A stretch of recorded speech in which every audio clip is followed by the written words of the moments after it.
எதிர்காலத்தை வடிவமைப்பதில் இந்தியா முக்கிய பங்கு வகிக்கிறது.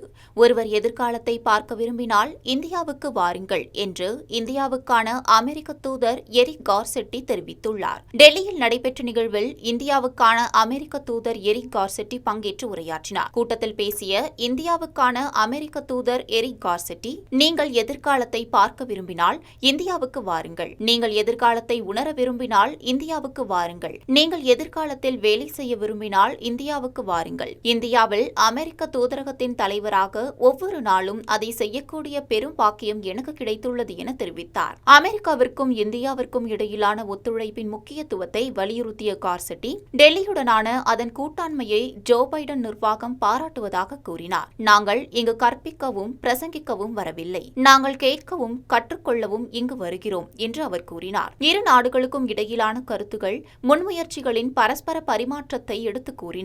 2024 நிதியாண்டில் இந்தியாவின் வளர்ச்சி 8% இருக்கும் என்று கணிக்கப்பட்டுள்ள நிலையில், நாட்டின் தொழில் மற்றும் சேவை துறைகளின் செயல்பாடுகளின் அதிகரிப்பு காரணமாக அரசாங்கத்தின் மதிப்பீட்டை விட அதிகமாக இருக்கும் என்று அமெரிக்க தூதர் தெரிவித்துள்ளார். மேலும் அமெரிக்க இந்தியா கூட்டாண்மையின் கீழ் பாதுகாப்பு மற்றும் தொழில்நுட்பம் உட்பட பல துறைகள் வளர்ந்துள்ளன என்பது குறிப்பிடத்தக்கது.